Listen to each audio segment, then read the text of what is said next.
tout le monde, mon nom est Nathalie Charlier, je suis romancière, mais également une grande lectrice.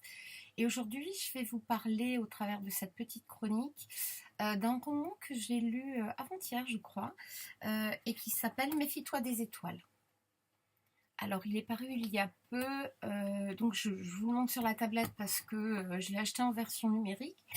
Il est paru il y a peu chez Harlequin, donc dans la collection EH. Donc je vais vous lire le résumé et après je vous dirai ce que j'en ai pensé.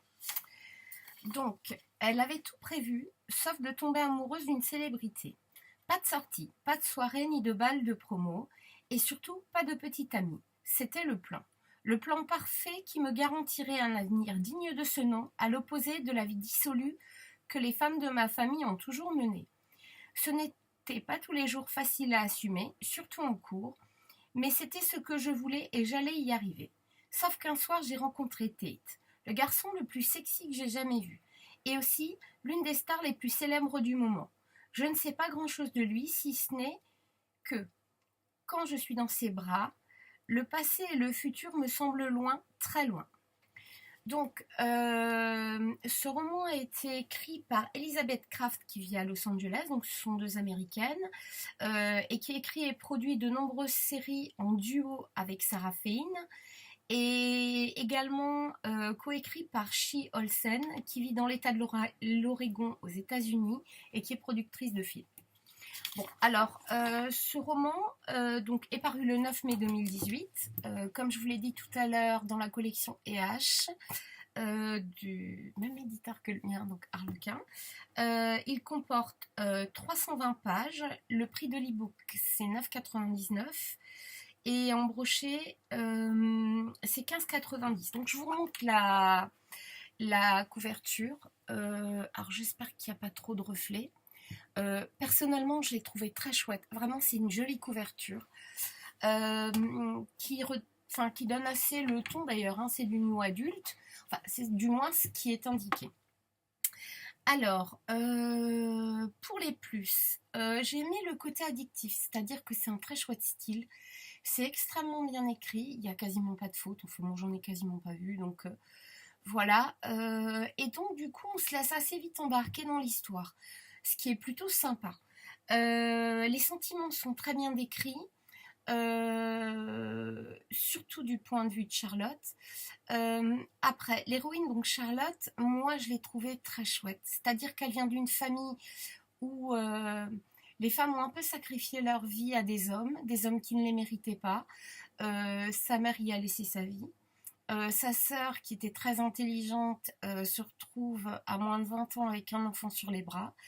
Sa grand-mère, pareil, a été quittée par le grand-père et finalement, Charlotte, elle ne veut surtout pas de ça. Elle, ce qu'elle veut, c'est voilà, un chouette métier, de l'argent, ne plus vivre dans ce quartier pourri de LA.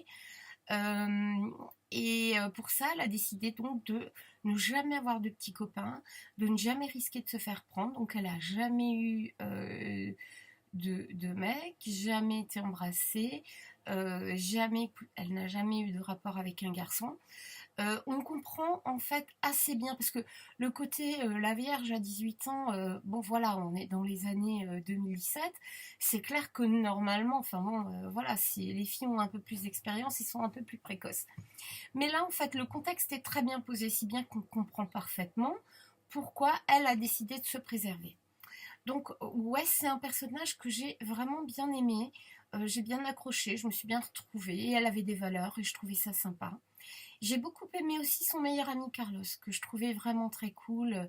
Bon, le côté meilleur ami gay, on commence à connaître, ça apparaît dans de nombreuses romances. Mais voilà, je l'ai trouvé très chouette et très sympa. Et voilà. Alors, les côtés négatifs. Moi, clairement, dans ce roman, il m'a manqué la dimension un peu sensuelle. C'est-à-dire qu'il n'y a pas vraiment de scènes d'amour, ou en tout cas, elles sont très courtes. Voilà, ça, c'est ce qui m'a manqué. Parce que on comprend bien les sentiments de l'un pour l'autre, mais quand on parle d'une attirance qui ne se contrôle pas, ben en fait, à un moment donné, il faut qu'on la sente, cette attirance. Et là, pour le coup, je l'ai un peu mal sentie. Après, j'ai un autre bémol sur le personnage masculin qui est Tate. Alors, on comprend au bout d'un moment pourquoi il réagit comme ça, mais malgré tout, moi j'ai trouvé que c'était un petit con, quoi, hein. Je veux dire, il lui fait de la peine, il lui fait du mal, et il revient, et pardonne-moi, et une autre chance, et voilà. Et elle, pour le coup, voilà, elle est très amoureuse, donc elle a tendance à pardonner facilement. Mais le gars, il recommence. Et on se dit, mais il est idiot ou quoi? Il va vraiment la perdre, il va tout perdre, et après il va pleurer, qu'est-ce qui va lui arriver?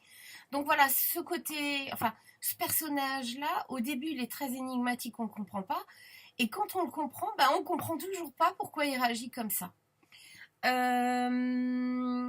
Voilà, en conclusion, on va dire que c'est un roman qui se situe en fait entre le new adulte et le young adulte.